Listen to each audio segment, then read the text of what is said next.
Aspirants, welcome to Exampur. हम हैं कलम से क्रांति। मैं पूर्णिमा कौर स्वागत करती हूँ आप सभी का आप लोगों की अपनी साइंस की क्लास में। कैसे हैं आप सभी? एक बार जल्दी से हमारे सभी प्यारे छात्र हमारे साथ यहाँ पे आके जुड़ जाएंगे and let us start our class. आज हम अगेन कुछ इंपॉर्टेंट क्वेश्चंस करने वाले हैं आप लोगों के पेपर के लिए। तो चलिए, पहला क्वेश्चन आप लोगों से कहता है dash contains enzyme called lingual lipase which breaks down fat. मतलब आपको यह बताना है कि इनमें से कौन सा ऐसा आपका एंजाइम है जो जिसके अंदर लिंगुअल लाइपेज पाया जाता है जो फैट को ब्रेक डाउन करने का कार्य करता है। तो आप क्या कह देंगे ma'am? Small intestine, large intestine, saliva या फिर स्टमक? तो आप कहेंगे कि मैडम जो लिंगुअल लाइपेज होता है, जो लिंगुअल लाइपेज, अब इसमें लाइपा शब्द का मतलब क्या है कि मैम ये फैट को तोड़ रहा है। ठीक है, लिंगुअल का मतलब है कि मैम ये हमारे मुंह के अंदर मिलेगा, क्योंकि जीभ जो होती है, जीभ का जो ओरिजिनेटिंग वर्ड है, ठीक है भैया, ओरिजिन वर्ड है वो कौन सा है? वो है लिंगुआ शब्द। ठीक है, क्या? लिंगुआ शब्द। आपने लैंग्वेज वर्ड सुना है, वो भी इसी से बना हुआ है। ठीक है, तो लिंगुअल लाइपेज का मतलब है मुंह के अंदर या जीभ के अंदर निकलने वाला लाइपेज। तो जीभ के अंदर से कौन सा वो निकलता है, या मुंह के अंदर कौन सा एंजाइम निकलता है? तो आप कहेंगे मैम सलाइवा निकलता है, और उसी सलाइवा के अंदर क्या होते हैं? कुछ निश्चित एंजाइम्स हमें देखने को मिल जाते हैं। ठीक है, चलें आगे। चलिए, दूसरा क्वेश्चन देखिए, what is the network of air tubules for gas exchange in insects. मतलब जो कीड़े होते हैं उनमें गैस विनियमन के लिए वायु नलिकाओं का नेटवर्क क्या कहलाता है? गिल्स कहलाता है, डायाफ्राम कहलाता है, ट्रैकिया कहलाता है, या स्पिरेकल्स कहलाता है? क्या आंसर कर देंगे कि मैम देखिए, जो भी कीड़े होते हैं ना, जब भी उनके शरीर के अंदर हमको गैसीय नेटवर्क देखना होता है, ठीक है, ये मान लो कोई भी कीड़ा है, तो मैम कीड़े जो होते हैं ना, पहली चीज तो ये फाइलम आर्थ्रोपोडा में आते हैं। फाइलम आर्थ्रोपोडा में आते हैं। ठीक है, आर्थ्रोपोडा का मतलब क्या है? इनके जॉइंटेड अपेंडेजेस होते हैं, जॉइंटेड लिम्स होते हैं, हाथ पैर इनके जॉइंटेड होते हैं। पहली चीज आ जाती है। दूसरी चीज देखिएगा कि मैडम जो गिल्स होते हैं वह तो मछलियों के अंदर पाए जाते हैं, फिशेस के अंदर पाए जाते हैं। डायाफ्राम हमारे शरीर के अंदर एक पैराशूट लाइक स्ट्रक्चर होता है, पैराशूट जैसा एक स्ट्रक्चर होता है जो हमारे लंग्स के अंदर कितना एयर प्रेशर मेंटेन रहेगा उसको मेंटेन करने में मदद करता है, मतलब एयर प्रेशर मेंटेन करता है। इसके अलावा हमारे लंग्स को अंदर कब हवा जाएगी, कब वो बाहर निकालेगा, वो डायफ्राम नियंत्रित करता है। ट्रैकिया जो होता है, यहाँ पे क्या है? ट्रैकिया वो नेटवर्क है पूरा, ये जो आपका कीड़ा है ना, इस कीड़े की बॉडी के ऊपर छोटे छोटे से छेद होते हैं। इन छेद को हम कहते हैं स्पिरेकल्स। क्या कहते हैं इन छेदों को? हम स्पिरेकल्स कहते हैं। क्या? रंध्र कहते हैं, या छिद्र रंध्र, श्वास रंध्र कह देते हैं, श्वास रंध्र। ठीक है, स्पिरेकल्स को श्वासरंध्र कह देते हैं, और ये छेद होते हैं जिनसे जो कीड़ा है वो सांस लेगा। लेकिन ये जो कीड़े हैं, इन कीड़ों के बाद हमें क्या मिलता है? एक पूरा ट्यूब्स का नेटवर्क मिलता है, और ये जो ट्यूब्स का नेटवर्क होता है ये पूरी तरह से पूरे इसमें कीड़े के शरीर के अंदर क्या फैलाता है? हवा को फैलाता है। तो ये ट्रैकिया होता है जिस एयर ट्यूब्यूल नेटवर्क की यहाँ पे बात की गई है। तो yes, again answer would be C. ठीक है बेटा, वेरी गुड, बहुत बढ़िया राहुल संध्या, वेरी गुड। चलिए, क्वेश्चन नंबर 3 देखिए, कहता है कि complex food substances break down into simpler ones with the help of. भाई, जो आपके पास जटिल खाने के पदार्थ होते हैं, जटिल जो भोजन होता है, वह किस में कन्वर्ट हो जाता है? वह आपके सरल भोजन में कन्वर्ट हो जाता है। किसकी सहायता से? जल्दी से बताएंगे, किसकी सहायता से ये कन्वर्ट हो जाता है?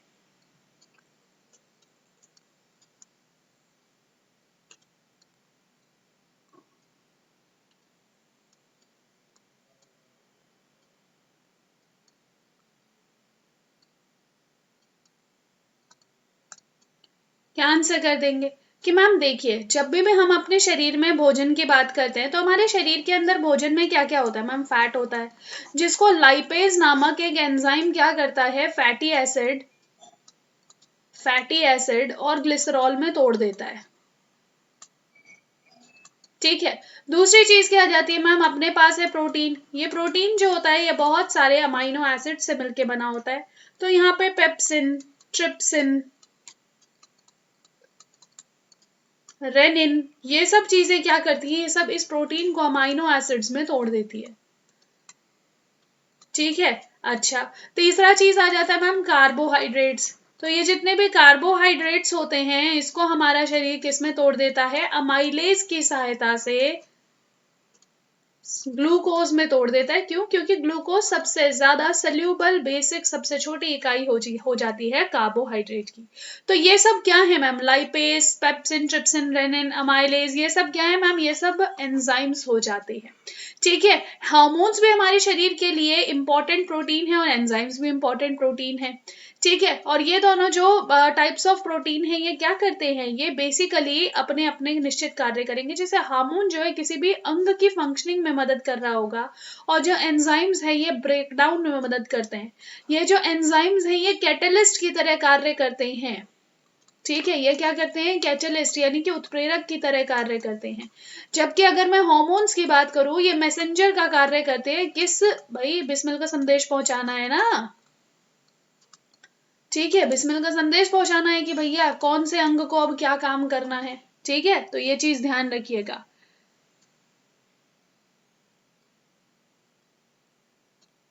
ठीक है, चले आगे। नेक्स्ट देखो बेटा, नेक्स्ट क्या हो जाता है, तो फंगस और बैक्टीरिया मैम ये हमारे जीवित जीव हो जाते हैं। ठीक है, जीवित जीव हो जाते हैं। जल्दी से आप देखेंगे अगला question, energy and carbon requirements of the autotrophic organism are fulfilled by. भाई जो भी ऑटोट्रॉफिक ऑर्गेनिज्म होते हैं उनके अंदर जो एनर्जी और कार्बन की रिक्वायरमेंट्स है वो कौन पूरी करता है, तो आप कहोगे मैम वो फोटोसिंथेसिस पूरी कर देता है। भाई फोटोसिंथेसिस की प्रक्रिया में होता क्या है, कार्बन डाइऑक्साइड और वाटर जब आपस में रिएक्ट करते हैं तो उससे क्या बनता है, C6H12O6 बन जाता है। और उसके साथ साथ क्या होता है, उसके साथ साथ मैडम ऑक्सीजन गैस रिलीज होती है। तो यहाँ पे देखो, यहाँ पे ये कार्बन की आपूर्ति हुई। ठीक है, और साथ साथ यहाँ पे एनर्जी का निर्माण हुआ। तो इस वजह से यहाँ पे फोटोसिंथेसिस की जो प्रक्रिया है वो क्या हो जाता है, इसका सही आंसर ऑप्शन नंबर बी हो जाता है। ठीक है, नेक्स्ट क्वेश्चन देखिए, which organism among the following breaks down the food material outside the body and then absorb it. भैया इनमें से कौन सा ऐसा जीव है जो खाद्य सामग्री को शरीर से बाहर तोड़ता है और फिर इसको अवशोषित करने लग जाता है, क्या आंसर कर दोगे, कौन इसको अवशोषित करने लग जाता है। अब सोचो कि मैम इनमें से कौन सा ऐसा जीव है जो क्या कर रहा है, जो मैम आउटसाइड बॉडी डाइजेशन करता है। तो देखो यहाँ पे ध्यान रखिएगा, राइजोपस जैसी जो फंगी है, राइजोपस हुआ, राइजोपस हुआ, ठीक है, यीस्ट हुआ, ये जो ऐसे जो फंगस होते हैं ना, ये क्या है, ये फंगस है। ठीक है, ये क्या है, ये कवक है। और ये जो कवक होते हैं ना, ये शरीर से बाहर पाचन करते हैं। तो आंसर हो जाता है बेटा, क्या हो जाएगा, आप कह देंगे मैम यीस्ट। अच्छा मैम, टिक्स, लीचेस और जू क्यों नहीं हो सकते, क्योंकि बेटा टिक्स, लीचेस और जू ये तीनों क्या है, आर्थ्रोपोड है। आर्थ्रोपोड क्या है, एक प्रकार के एनिमल्स हैं। और एनिमल्स जो होते हैं वो कैसा पाचन करते हैं, कैसा डाइजेशन होता है, तो आप कह दोगे मैम उनके अंदर एक्स्ट्रा सेल्युलर पाचन जरूर होता है लेकिन वो शरीर से बाहर नहीं होता है। जो यीस्ट होता है यह क्या है, यह यूनिसेल्युलर है और इसके अंदर जो पाचन है वो शरीर से बाहर हो रहा होगा। ठीक है, लेकिन टिक्स है, लीचीज है, आर्थ्रोपोडा है, ये सब क्या है, मल्टी सेल्युलर है, मतलब ये आर्थ्रोपोड है। ठीक है, फाइलम आर्थ्रोपोडा से संबंधित है और ये मल्टी सेल्युलर होते हैं, इनमें बहुत सारे सेल्स पाए जाते हैं।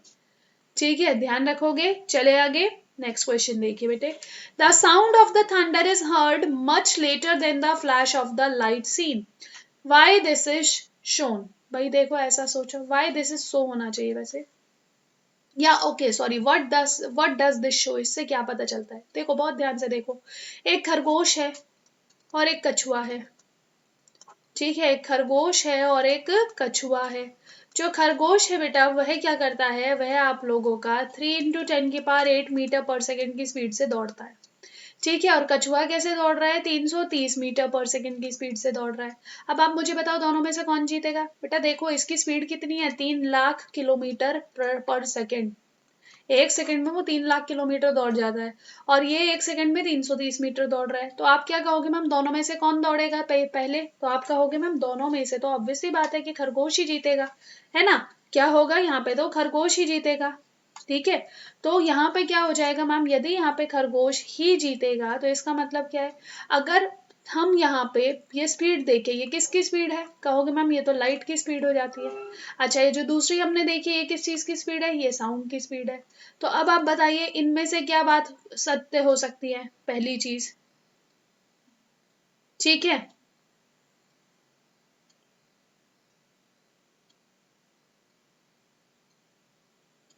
अच्छा, तो अब यहाँ पे देखो एक और चीज, जो लाइट होती है ये क्या है? इलेक्ट्रोमैग्नेटिक, इलेक्ट्रोमैग्नेटिक ट्रांसवर्स वेव है, ठीक है। विद्युत चुंबकीय अनुप्रस्थ तरंग हो जाती है ये, विद्युत चुंबकीय अनुप्रस्थ तरंग ये हो जाती है, ठीक है। दूसरी तरफ अगर मैं साउंड की बात करती हूँ, साउंड क्या हो जाती है? यह हो जाती है mechanical longitudinal wave,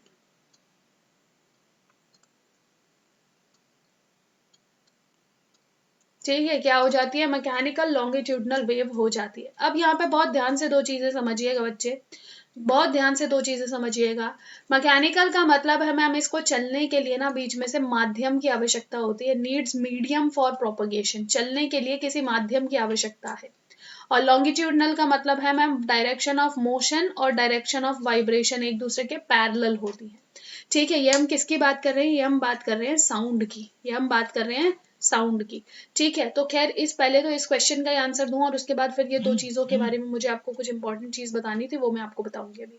speed of sound is much less than the speed of light, बिल्कुल सही बात है। Speed of sound is thrice the speed of light, बेटा यहाँ देखो 3 लाख किलोमीटर और 330 मीटर। आप क्या कहोगे? मैम यहाँ पे ना लगभग 10 की पावर 6 मीटर्स का फर्क है, ठीक है। तो ये थ्राइस तो नहीं हो सकता, ट्वाइस भी नहीं हो सकता, सेम भी नहीं हो सकता। तो आंसर यहाँ पे ए हो जाता है, ठीक है आदित्य। क्या हो जाएगा यहाँ पे? आंसर ए हो जाएगा, ठीक है राजा। चलो, अब देखो मैं आपको क्या बता रही थी, जो साउंड होता है ना बच्चा, वो क्या है? वो आपका मैकेनिकल वेव है, मतलब नीड्स मीडियम फॉर प्रोपगेशन। तो अब अगर स्पीड का से रेशियो पूछा जाए, साउंड का, साउंड की स्पीड का रेशियो पूछा जाए, तो आप क्या कहोगे? मैम जो साउंड होता है ना उसमें क्या होगा? उसमें सबसे पहले आ जाता है आपका कि मैम साउंड की मैक्सिमम स्पीड जो होती है ना वो होती है सॉलिड्स में, ठीक है। उससे थोड़ी सी कम होती है लिक्विड्स में, उससे थोड़ी सी कम होती है गैसेस में, और सबसे कम होती है वैक्यूम में, ठीक है। सॉलिड्स, लिक्विड, गैसेस और वैक्यूम सबके अंदर क्या होता है? सबके अंदर, सबके अंदर आपको क्या मिल जाता है? स्पीड मिल जाएगा। लेकिन वैक्यूम के अंदर जो स्पीड है ना वो क्या है? मैम यहाँ सबसे मिनिमम तो लिख रखी है, लेकिन पता है कितनी होती है? स्पीड ऑफ साउंड बराबर 0 होती है, ठीक है। क्या होती है? स्पीड ऑफ साउंड क्या होती है? वैक्यूम में 0 होती है, मतलब साउंड जो है वो वैक्यूम से ट्रैवल नहीं कर सकती। ये चीज वेरी वेरी वेरी इंपॉर्टेंट है, ध्यान रखना। Sound can't travel through vacuum, ठीक है। एंड वन मोर थिंग जो आप लोगों को ध्यान रखनी है, दैट इज कि sound does not undergo polarization, sound doesn't undergo polarisation,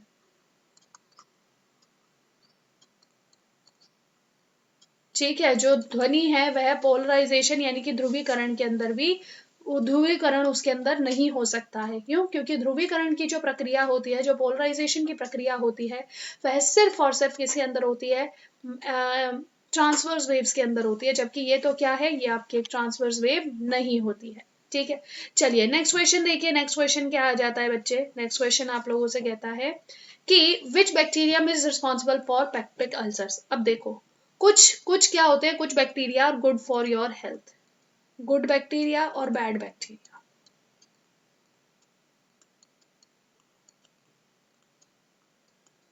good bacteria जो होते हैं, अगर मैं इनकी बात करूं, जैसे लैक्टोबैसिलस, लैक्टोबैसिलस आपके लिए अच्छा है। क्यों? क्योंकि बेटा ये आपके लिए दही जमा रहा है, जो कि एक प्रोबायोटिक कंपोनेंट हो जाता है, ठीक है। तो दैट्स अ गुड बैक्टीरिया। लेकिन अगर मैं बैड बैक्टीरिया की बात करूं भैया, जिसके कारण आपके पेट के अंदर छाले हो गए, वो क्या है?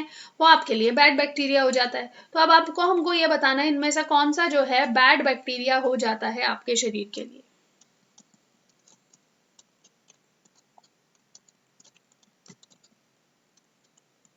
जल्दी से बताइए।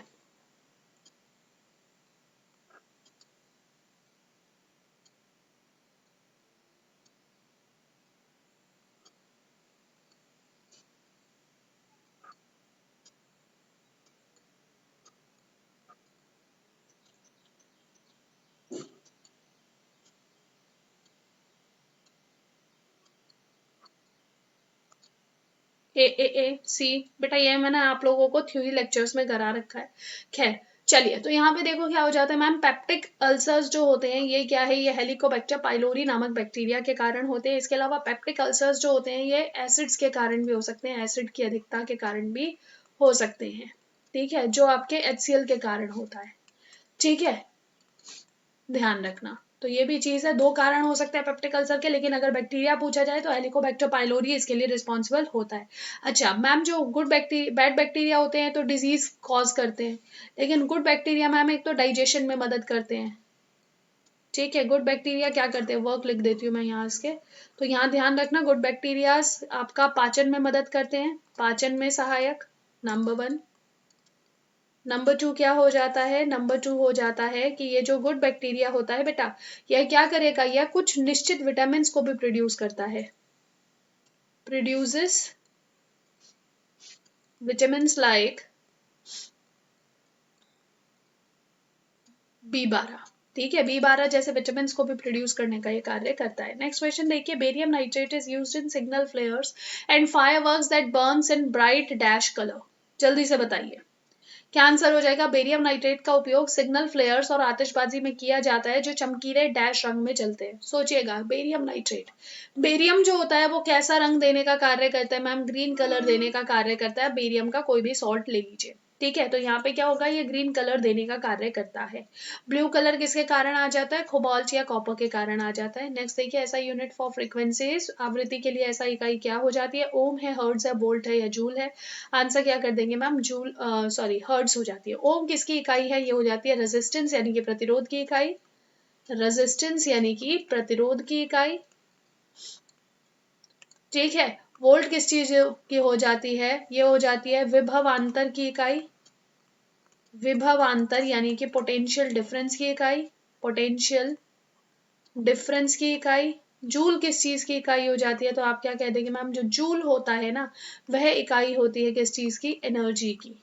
ठीक है, वर्क की, हीट की, इन सब चीजों की एनर्जी क्या हो जाती है, जूल हो जाती है। मैम फ्रीक्वेंसी की बात करते हैं, फ्रीक्वेंसी होता क्या है, आवृत्ति होता क्या है मैम, नंबर ऑफ रिपीटिशंस पर सेकंड, एक पर्टिकुलर सेकंड में कितने रिपीटिशंस हुए हैं। ठीक है, तो एक हर्ट्ज किसके बराबर होता है, 1/सेकंड के बराबर होता है, 1/1 सेकंड के बराबर होता है एक हर्ट्ज। ठीक है जी, चले आगे, नेक्स्ट देखो। 5 to 8% solution of acidic acid in water is known as. बताइए पानी में एसिडिक एसिड के 5 से 8% घोल को किस रूप में जाना जाता है, सिरका, चूना, शराब या फिर क्विक लाइम। क्या आंसर कर देंगे आप, कहेंगे मैम सिरका जो होता है ये होता है C6H12 वो सॉरी C2H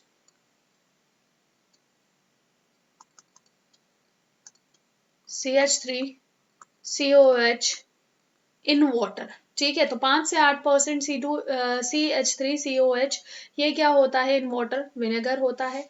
जब हम लाइम की बात करते हैं, चूना की बात करते हैं, तो ये क्या हो जाता है, कैल्शियम कार्बोनेट है। अल्कोहल क्या है, CH3CH2OH हो जाता है। और क्विक लाइम क्या है मैम, बुझा हुआ चूना क्या है, कैल्शियम ऑक्साइड हो जाता है।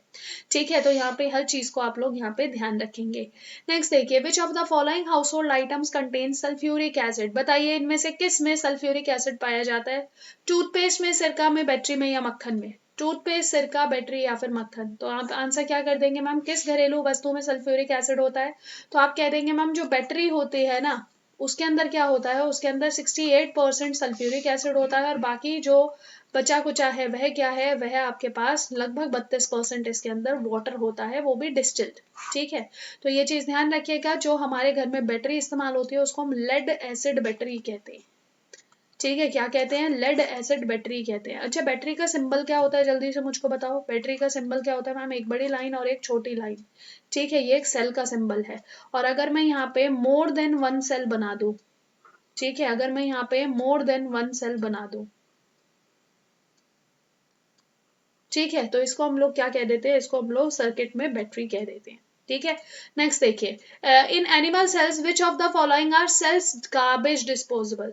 जब जल्दी से बताओ, जंतु कोशिका में निम्नलिखित में से कौन कोशिका का कचरा निपटान का केंद्र है, रिक्तिका है, वेसिकल्स है, लाइसोसोम्स है या फिर एंडोप्लाज्मिक रेटिकुलम हो जाता है।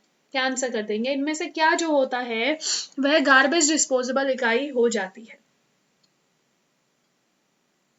जल्दी से बताइए, गार्बेज डिस्पोजेबल इकाई कौन सी हो जाती है? तो हमने इस चीज को देखा है मैम, वैक्यूल्स जो होते हैं ना, ये स्टोर रूम की तरह कार्य कर रहे हैं।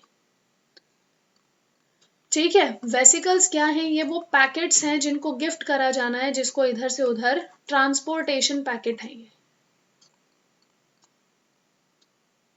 ठीक है, जिसके अंदर वस्तु रख के आप एक जगह से दूसरी जगह भेज रहे हो। लाइसोसोम की बात करते हैं, लाइसोसोम क्या है? गार्बेज डिस्पोजेबल हो जाता है। ठीक है, ध्यान रखोगे। नेक्स्ट देखो, एंडोप्लाज्मिक रेटिकुलम क्या है? हम इसको कहते हैं हाईवे ऑफ सेल। क्यों? क्योंकि मैडम, जितना भी न्यूक्लियस के अंदर से पदार्थ है वो इसी एंडोप्लाज्मिक रेटिकुलम के माध्यम से हमारे सेल से बाहर आता है। ठीक है, नेक्स्ट देखिए, in the symbol of electric cell the thicker shorter line represents. लो जी, अभी अभी बताया था, खैर ये तो आप लोगों को, तो जल्दी से आंसर करेंगे। जो थिकर और शॉर्टर लाइन होती है वो किस चीज को रिप्रेजेंट करती है? जल्दी से बताएंगे, थिकर और शॉर्टर लाइन किस चीज को रिप्रेजेंट करती है?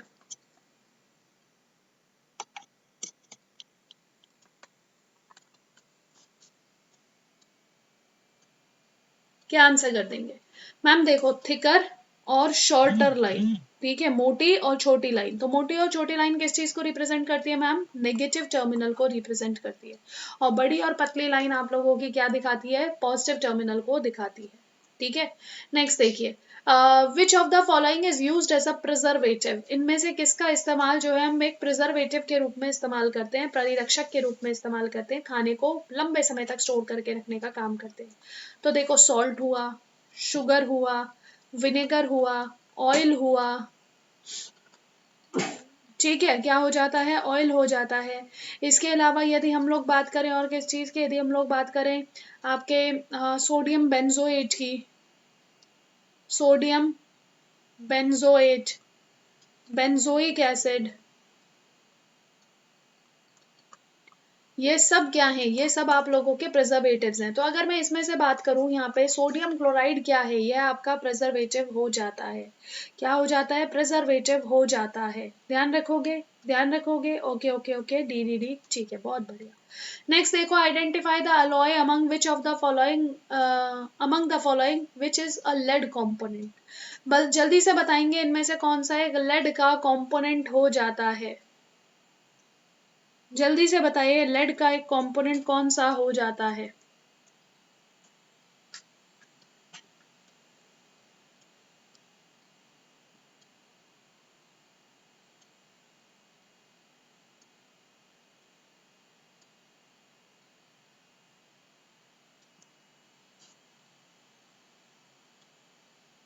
क्या आंसर करोगे मैम? एल निको जो होता है ये aluminium plus nickel plus cobalt से बना होता है।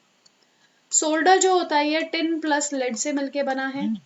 निकल जो है यह तो मैम खुद ही एक धातु है, इट इज अ मेटल।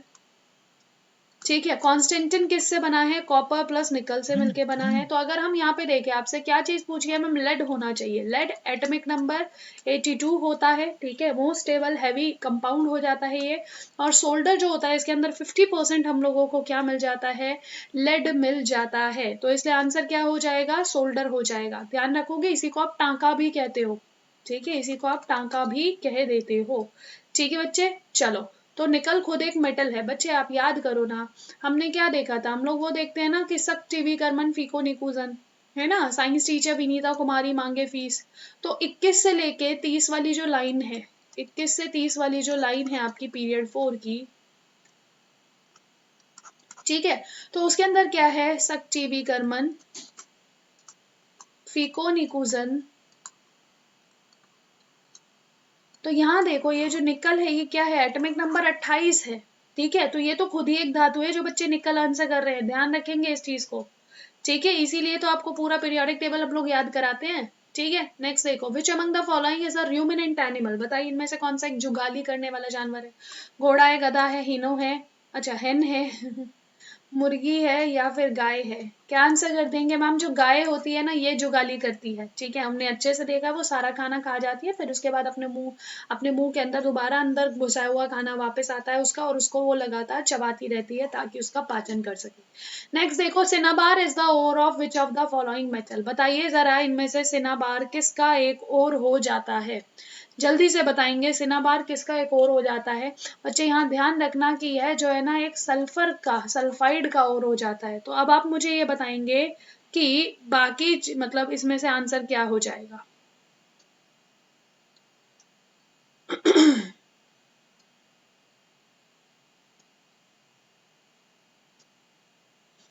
जल्दी से बताओ। अच्छा, अगर गोल्ड की आप लोगों से और पूछे जाए तो इसकी जो सबसे फेमस और है वो है कैलेवराइट। ठीक है, क्या वो क्या है बच्चे, वह हो जाती है कैलेवराइट। अच्छा, मरकरी को ना बुद्ध लिख रखा है, इसको लिखो पारा। ठीक है, क्या हो जाता है, पारा।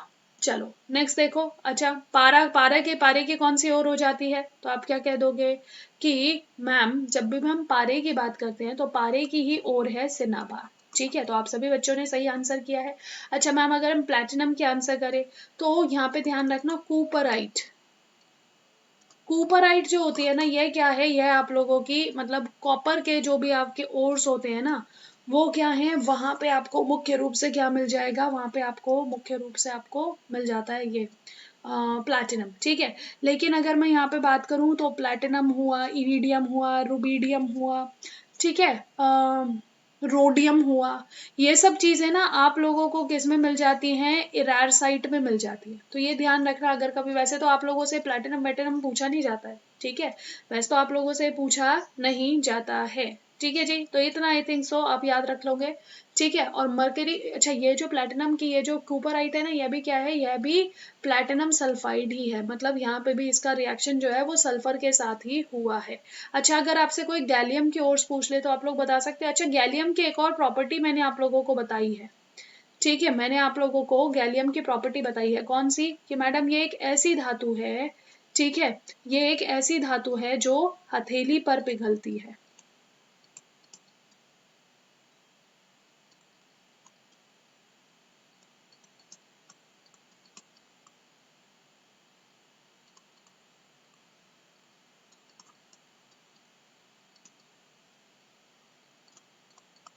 ठीक है, और गैलियम जो होता है ना, अगर मैं आप लोगों से इसकी बात करूं तो मैम ये जो है ना जिंक कोर्स के अंदर हमें अक्सर देखने को मिल जाता है, लेकिन ट्रेसेस में बहुत ज्यादा हम लोगों को गैलियम की ओर्स नहीं मिलती हैं। ठीक है, क्यों, क्योंकि भाई हैवी टेम्परेचर में क्या हो जाती है, पिघल जाती है, तो इस वजह से अन्य किसी मेटल के साथ रिएक्ट कर जाती है। तो ये चीज ध्यान रख लीजिएगा। नेक्स्ट क्वेश्चन देखिए, नेक्स्ट क्वेश्चन आप लोगों से क्या कहता है।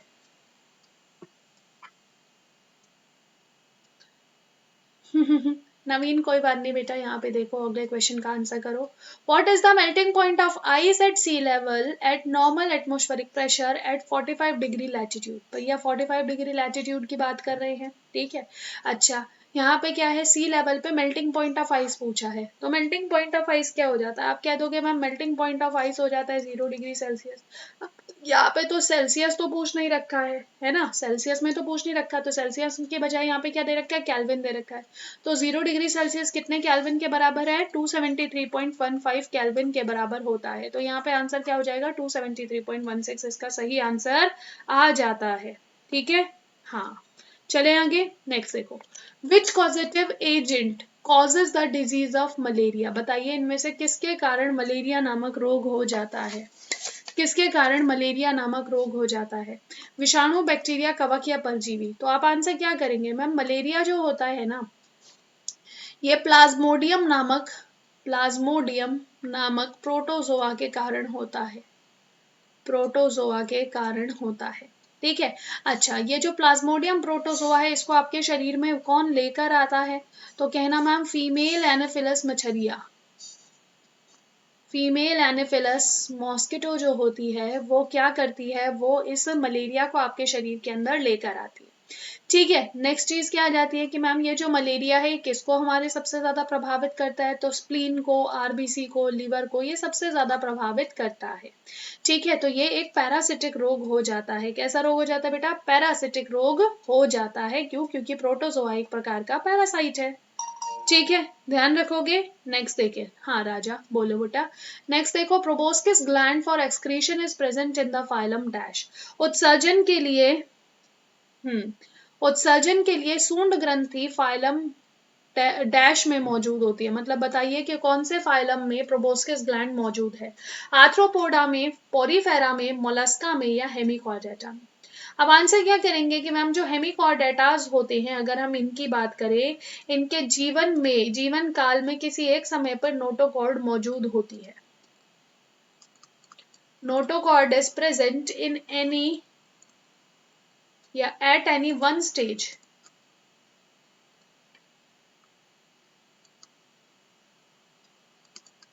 Of life. ठीक है, इनके जीवन के किसी एक स्टेज पे क्या होता है, हेमिकॉर्डेटास में नोटोकॉर्ड मौजूद होती है, और इन्हीं के पास एक्सक्रीशन के लिए प्रोबोस्किस ग्लैंड हमें देखने को मिलता है। इसके एग्जाम्पल में आप लोग बेलंगलोसिस ध्यान रखोगे, बेलंगलोसिस ध्यान रखोगे। ठीक है, ये पेपर में सबसे ज्यादा बेलंगलोसिस ही पूछा जाएगा आपसे। मोलास्का जो होते हैं, इनकी सॉफ्ट बॉडी होती है, और इस वजह से ये क्या करते हैं, अपने प्रोटेक्शन के लिए कैल्शियम कार्बोनेट को वो करते हैं, मिच करते हैं। ठीक है, पॉरीफेरा जो होते हैं, ये इनकी क्या है, स्पॉन्जी बॉडी है, शरीर में छिद्र पाए जाते हैं। ठीक है, आर्थ्रोपोडा में जॉइंटेड अपेंडेजेस पाए जाते हैं, जॉइंटेड अपेंडेजेस। ठीक है, क्या ध्यान रखोगे, जॉइंटेड अपेंडेजेस हमें देखने को मिलते हैं। ठीक है जी, चले आगे, नेक्स्ट देखिए। Dash is the medical instrument use for listening to sounds produced with in the body, chiefly in the heart and lungs. ध्यान रखोगे, जल्दी से बताओ चलो।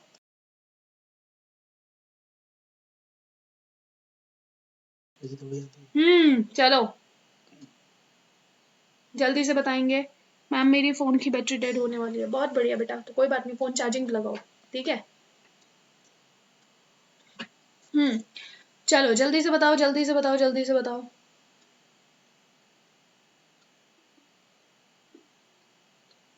सवाल आप लोगों से क्या पूछा है, सवाल आप लोगों से पूछा है dash is a medical instrument use for listening to sounds produced with in the body. भैया आपके शरीर के अंदर की ध्वनियां सुनने के लिए हम किसका उपयोग करते हैं भाई साहब, डॉक्टर्स का हेडफोन, क्या नाम है उसका, स्टेथोस्कोप। ठीक है, किसका, स्टेथोस्कोप का उपयोग यहाँ पे किया जाता है। ठीक है, क्या, स्टेथोस्कोप का उपयोग यहाँ पे किया जाता है। नेक्स्ट देखो, tiny pores present on the surface of leaves are known as. जल्दी से बताइए कि आपके जो सरफेस ऑफ लीव्स है उसमें जो टाइनी टाइनी पोर्स होते हैं उनको क्या कहा जाता है, जल्दी से बताएंगे। सी, ठीक है, बहुत बढ़िया। पिछले क्वेश्चन का आंसर सभी ने सही दिया था, अब इस क्वेश्चन का आंसर दो। टाइनी पोर्स जो आपकी पत्तियों की सतह पर पाई जाती है उनको हम कहते हैं बच्चे, उनको हम कह देते हैं रंध्र। ठीक है, यही जो रंध्र है मैम, ये एक्सक्रीशन में भी सहायक है, एक्सक्रीशन में सहायता करती हैं। कैसे, ट्रांसपिरेशन इन्हीं के द्वारा होता है। फोटोसिंथेसिस में सहायता करती है, मतलब खाना इन्हीं के द्वारा बनाया जाता है। ठीक है, तो ये चीज ध्यान रखिएगा। स्टोमेटा जो होते हैं ये हमारी पत्तियों के ऊपर पाए जाते हैं। ठीक है जी, नेक्स्ट देखो। What which is the national heritage animal of India. जल्दी से बताइए इनमें से कौन सा भारत का नेशनल हेरिटेज एनिमल है। पैंथेरा लियो, घोड़ा को क्या कहते हैं, तो इक्कस कैलिबस, इक्कस कैलिबस। टाइगर को कहते हैं आप पैंथेरा टिग्रिस, और हाथी को कहते हो Elephas maximus.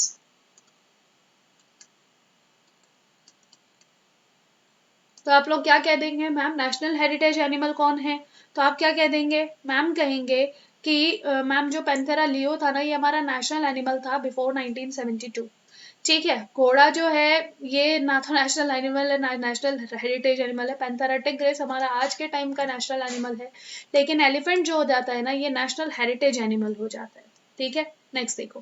Which among the following is not a product made from crude oil. इनमें से कौन सी चीज जो है वो क्रूड ऑयल से नहीं बनी है, कच्चे तेल से नहीं बनी है।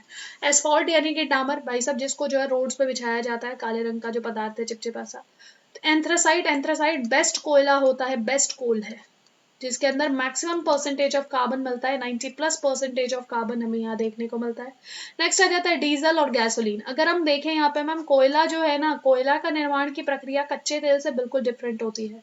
ठीक है, लगेगा दोनों के अंदर क्या, लगेगा दोनों के अंदर टेम्परेचर एंड प्रेशर, लेकिन फिर भी दोनों अलग अलग क्या होते हैं, प्रॉपर्टीज को होल्ड करते हैं। ठीक है, और इस वजह से आंसर क्या हो जाता है मैम, एंथ्रासाइट जो है वह एक प्रकार का कोयला है और वो कच्चे तेल से तो बिल्कुल नहीं निकलता है। नेक्स्ट देखिए, which of the following is the largest component of natural gas. भैया जो नेचुरल गैस होती है, जो आपकी प्राकृतिक गैस है, उसका सबसे बड़ा घटक कौन सा है? प्राकृतिक गैस का सबसे बड़ा घटक कौन सा है? मीथेनॉल है, इथेनॉल है, इथेन है या मीथेन है?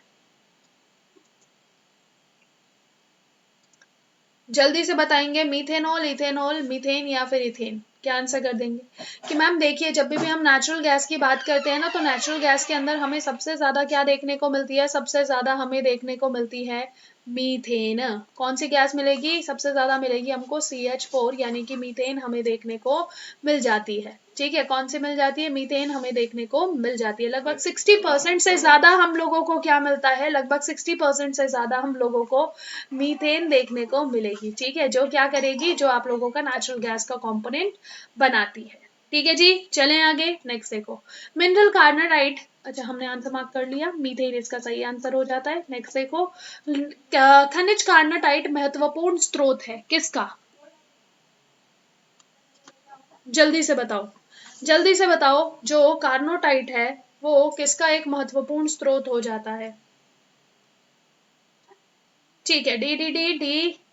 ठीक है, पिछले क्वेश्चन का आंसर सभी ने सही दिया, अब इस क्वेश्चन का भी तो आंसर दो। Yes, very good.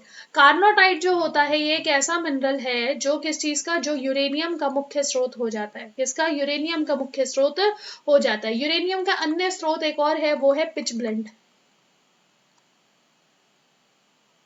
ठीक है, क्या? पिच ब्लेंड हो जाता है आपका अन्य एक स्रोत, U3O8। ठीक है, ये भी ध्यान रखिएगा, क्योंकि ये पिच ब्लेंड और कार्नोटाइट पेपर के one of the very favourite questions हो जाते हैं।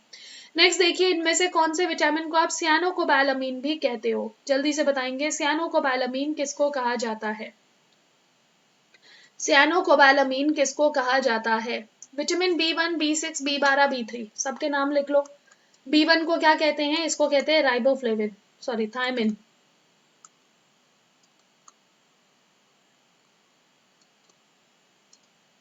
ठीक है, इसके कारण रोग कौन सा होता है? बेरी बेरी रोग हो जाता है। दूसरा है बच्चा B6। B6 को हम लोग क्या कहते हैं? B6 को कहते हैं पेरिडॉक्सिन। पेरिडॉक्सिन। ठीक है, जिसके कारण आपको रोग कौन सा हो जाता है? जिसकी वजह से आपको रोग हो जाता है अनीमिया। सियानोकोबालामीन हो जाता है विटामिन B12, और इसी के कारण आपको परनीशियस अनीमिया हो जाता है। परनीशियस अनीमिया हो जाता है।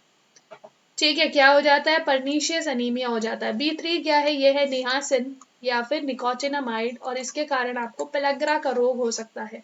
कौन सा रोग हो सकता है? पेलाग्रा रोग हो सकता है सियानोकोबालामीन के कारण। ठीक है, ध्यान रखोगे। चलें आगे, नेक्स्ट क्वेश्चन देखिए। इनमें से कौन सा एक नोबल गैस नहीं है? जल्दी से बताइए, कौन सा एक नोबल गैस नहीं है? नियॉन है, क्रिप्टन है, आर्गन है या ऑक्सीजन है? नोबल गैस, नोबल गैस बच्चे ग्रुप 18 को कहा जाता है। किसको कहा जाता है? ग्रुप 18 के तत्वों को नोबल गैस कहा जाता है। इसको आप याद कैसे करोगे? हीना, नीना और करीना का एक्स रेडेड अगेन। ठीक है, तो ये क्या है? ये आपके नोबल गैसेस हो जाती हैं, नियॉन, क्रिप्टन, आर्गन, ऑक्सीजन। अब बताइए, इनमें से कौन सा नहीं है? मैम हीलियम है, नियॉन है, आर्गन है। तो नियॉन है, आर्गन है, क्रिप्टन है, यस मैम। और ऑक्सीजन क्या है मैम? ऑक्सीजन एक चैल्कोजन हो जाता है।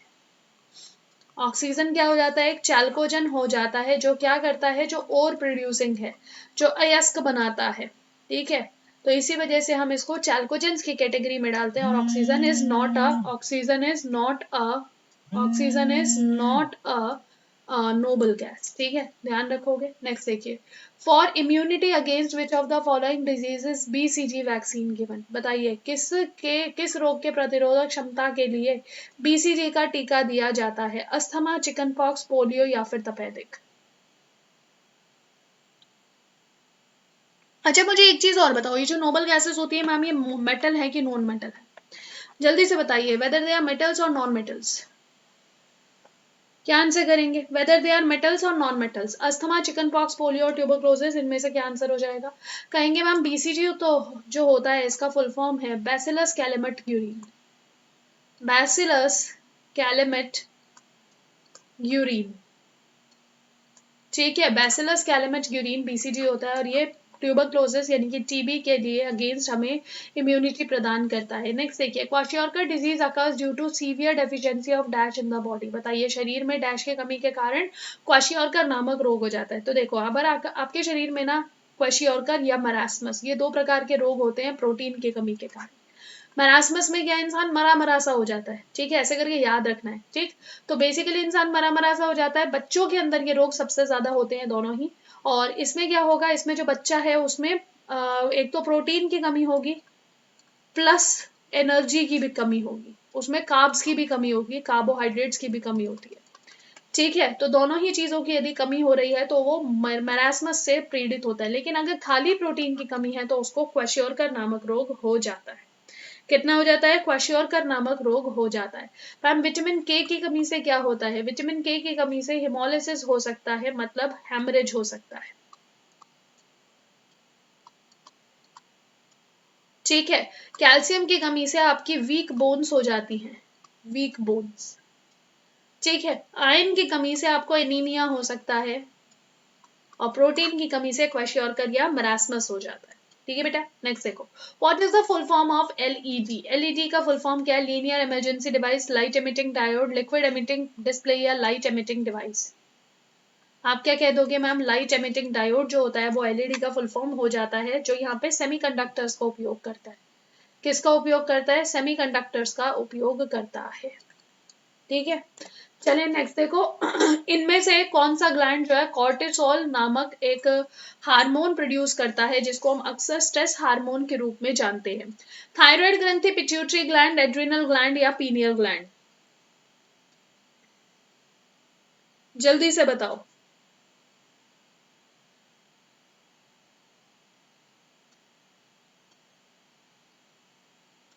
वेरी गुड, जल्दी से बताएंगे, जल्दी से।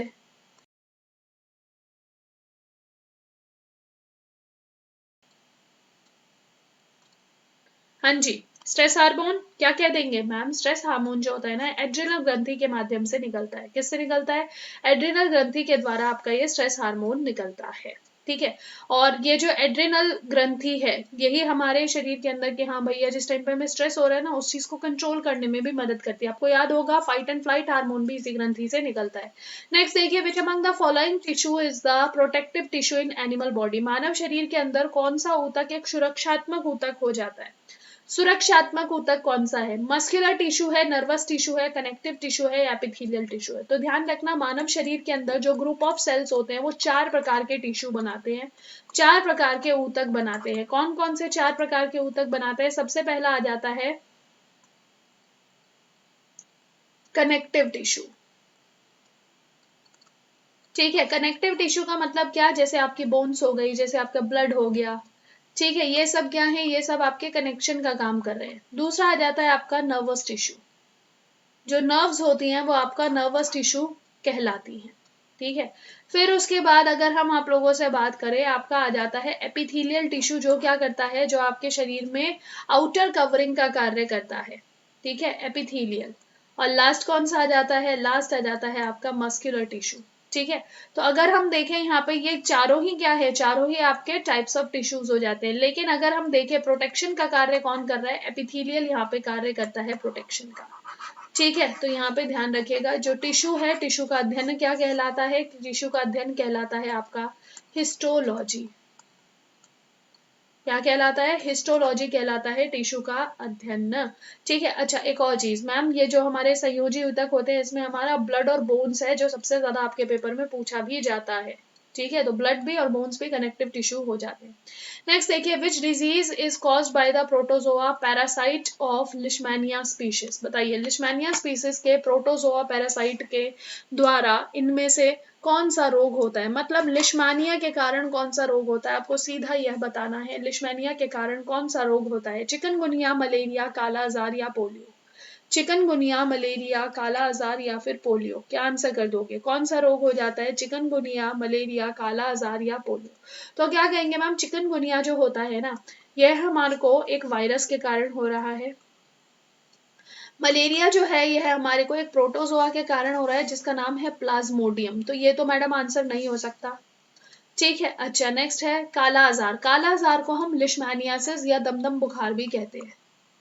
लिशमैनियासिस या दमदम बुखार भी कहते हैं, जो किसके कारण हो रहा है? जो किसके कारण हो रहा है? जो जिसका वाहक है, जिसका वेक्टर है सैंड फ्लाई, बालू मक्खी। ठीक है, सैंड फ्लाई आपके शरीर के अंदर लिशमैनिया का प्रोटोजोआ छोड़ जाती है। ठीक है, और पोलियो जो है यह भी एक वायरल डिजीज हो जाता है, वायरस से उत्पन्न होता है। ठीक है, नेक्स्ट देखें, dolomite is an ore of. Dolomite किसकी एक अयस्क है? जल्दी से बताएंगे, मैग्नीशियम की, एल्यूमिनियम की, पोटेशियम की या सोडियम की? शायद मलेरिया वाले बच्चे ध्यान रखेंगे कि लिशमैनियासिस, भैया लिशमैनिया सीधा दे रखा है तो लिशमैनियासिस ध्यान रखो ना उससे। चलो जल्दी से बताओ जरा, डोलोमाइट किसका एक और है? मैग्नीशियम का, एल्यूमिनियम का, पोटेशियम का या सोडियम का?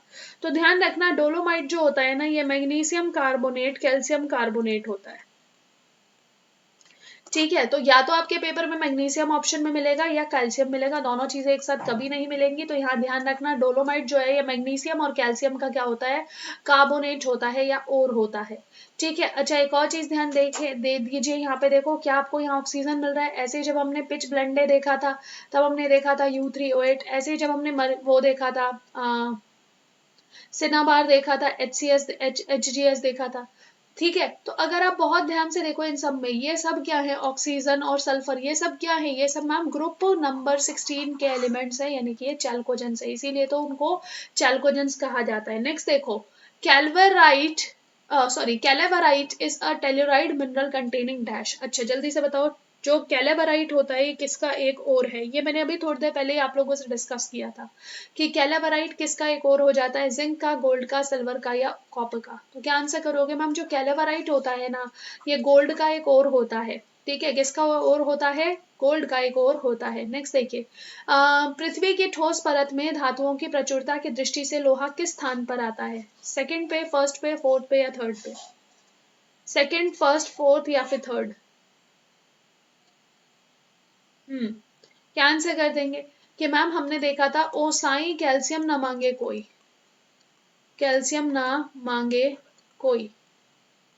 ठीक है, तो यहाँ पे देखो ऑक्सीजन, सिलिकॉन, एल्यूमिनियम। तो यहाँ देखो ऑक्सीजन एक नॉन मेटल है, सिलिकॉन एक नॉन मेटल वो मेटलॉइड है। ठीक है, एल्यूमिनियम एक धातु है, तो ये फर्स्ट नंबर पे धातु आ जाती है, फर्स्ट मेटल। और आयन क्या हो जाता है? आयन आपका सेकंड मेटल हो जाता है। अब आपसे यहाँ पे पूछा तो यही है कि मैम मेटल्स में, अगर हम धातुओं में देखें तो कौन सी आयरन जो है वो कौन से नंबर पे आती है? तो कहोगे मैम सेकंड नंबर पे आयन आ जाती है। फिर उसके बाद थर्ड नंबर पे कैल्शियम, फोर्थ पे सोडियम, फिफ्थ में मैग्नीशियम, सिक्स्थ पे पोटेशियम हो जाता है। ठीक है, नेक्स्ट देखो, Which of the metals listed in the options is least reactive? इनमें से सबसे कम प्रतिक्रियाशील कौन सा धातु है? कॉपर है, लोहा है, सोना है या मैग्नीशियम है? कॉपर, लोहा, सोना या मैग्नीशियम? क्या आंसर करेंगे मैम? इनमें से सबसे कम रिएक्टिव जो हो जाता है ना, वह क्या है? तो उसके लिए हमने कोड याद किया था, केदारनाथ का माली आलू जरा फीके पकाता है, आलू जरा फीके पकाता है। कौन है? आगे आओ प्लीज, आगे आओ प्लीज। ठीक है, तो केदारनाथ का माली आलू जरा फीके बताता है, तो मैम इसमें पोटेशियम, प्लेटिनम है? नहीं मैम। क्या यहाँ गोल्ड है ऑप्शन में? यस मैम है, तो इसका मतलब गोल्ड क्या हो जाएगा? Least reactive. बाकी भी देख लो मैम, कॉपर ये रहा, आयन ये रहा, मैग्नीशियम ये रहा। अगर आप इन सब में देखो तो इन सब में सबसे नीचे कौन है? तो सबसे नीचे मैम गोल्ड है, इसी वजह से लीस्ट रिएक्टिव गोल्ड हो जाता है। नेक्स्ट देखिए, which of the following is not a synovial joint in the human body? मानव शरीर में कौन सा एक श्लेष जोड़ नहीं है? मतलब साइनोवियल जॉइंट नहीं है। साइनोवियल जॉइंट का मतलब क्या होता है? एक ऐसा जॉइंट जहां पे क्या है, जहां पे आपके मूवमेंट होती है। ठीक है, जहां पे साइनोवियल फ्लूइड पाया जाता है और ये मूविंग जॉइंट होते हैं, मूवेबल जॉइंट होते हैं, मूवेबल जॉइंट होते हैं। ठीक है, तो इन्हीं को हम साइनोवियल जॉइंट कहते हैं और इसमें कॉन्डिलॉइड होता है। ठीक है। बॉल एंड सॉकेट जॉइंट होता है, हिंज जॉइंट होता है, लेकिन स्यूचर्स जो होते हैं, ठीक है, स्यूचर्स क्या है, टाके वाले जो, जैसे ये फिक्स जॉइंट्स होते हैं, दीज आर फिक्स जॉइंट्स, ठीक है, ये क्या होते हैं, आपके फिक्स्ड जॉइंट्स हो जाते हैं। नेक्स्ट देखिए, which part of the plant allows for the uptake of carbon dioxide and limits the loss of water due to evaporation. इनमें से कौन सा ऐसा पार्ट है प्लांट का जो क्या करता है, जो कार्बन डाइऑक्साइड को लेता है और जो पानी का जो लॉस है उसको लिमिट कर देता है कि भैया नहीं नहीं ज्यादा पानी नहीं जाना चाहिए, तो वो क्या करता है, उसके पास एक रक्षक कोशिका होती है, ठीक है, गार्ड सेल होते हैं, और ये जो गार्ड सेल्स होते हैं ये उसको बंद कर देते हैं। तो क्या है बेटा ये पर्टिकुलर चीज, ये है स्टोमेटा, ठीक है, क्या है ये, स्टोमेटा हो जाती है, जो आपके लॉस ऑफ वाटर को भी लिमिट करती है, कार्बन डाइऑक्साइड को ग्रहण करती है, और इसके साथ साथ पानी को ट्रांसपिरेशन के माध्यम से इवेपोरेट करके एक्सक्रीट करती है, ठीक है, वाष्प उत्सर्जन करती है, ठीक है, क्या करती है, वाष्प उत्सर्जन करती है। नेक्स्ट देखिए, चलो तो अब यहाँ पे जो है ना, आज का अपना जो सेशन है जहाँ पे हम लोगों को मोस्ट इंपॉर्टेंट प्रैक्टिस सेशंस करने थे, मोस्ट इंपॉर्टेंट क्वेश्चंस आज हमने वो किए हैं। तो आप में से जितने भी प्यारे छात्र हैं जिनको अच्छा लगा है सेशन, तो ध्यान रखिएगा कि ये काफ़ी इंपॉर्टेंट है, क्वेश्चंस अच्छे लगने के साथ साथ आपकी इंपॉर्टेंस वाली चीज़ भी यहाँ पे कंप्लीट हो जाती है, ठीक है। और चलिए फिर आज के सेशन को यहीं पे विराम देते हैं। This is Purnima Gaur signing off, take care, bye bye.